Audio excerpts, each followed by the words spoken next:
आलास? ये ये. आधी जरा शांत बस. मोकळा श्वास घे.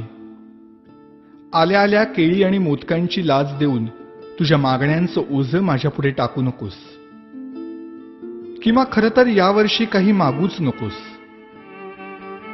मागच्या वर्षीच्या तुझ्या मागण्यांचं काय झालं हे देखील विचारू नकोस. कारण कितीही मागण्या पूर्ण केल्या तरी तुमच्या अपेक्षा वाढतच जातात. आता यापेक्षा मोठं पोट नाही झेपायचं मला. त्यापेक्षा असं कर, यावर्षी माझ्याच काही मागण्या पूर्ण कर. बघ जमतंय का?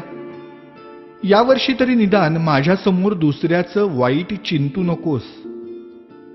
उगीच माझ्या नावाखाली खोटी वर्गणी उचलू नकोस. रात्रभर जागू नकोस. जागलास तरी पिऊ नकोस. प्यायलास तरी निदान झिंगू नकोस. नकोय रे मला 30 तोळ्यांची माळ. जमलंच तर स्पीकरचा व्हॉल्यूम कमी कर थोडा. अश्लील शब्दातली तुमच्या गाण्यांची लिरिक्स ऐकवत नाहीत मला. आणि बघवतही नाही तुमच्या कॉम्प्लेक्सच्या गॅदरिंग मधला नंगा नाच. अशक्य होतं रे मला हे 10 दिवस तुमचा तमाशारूपी उत्सव सहन करणं. हात जोडून मागणं मागतो तुझ्याकडे.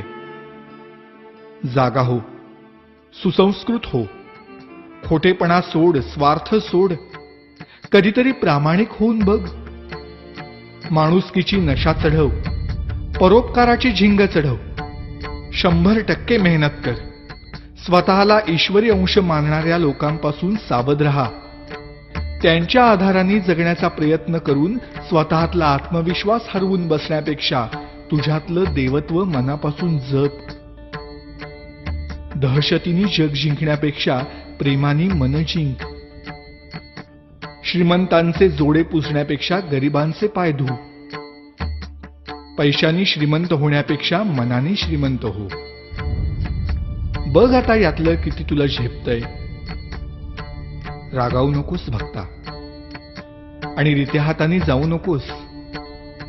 नेहमीच मागत राहण्यापेक्षा अखंड देत राहण्यातला आनंद तुला लवकर लाभो. हाच माझा आशीर्वाद. भेटूच पुन्हा.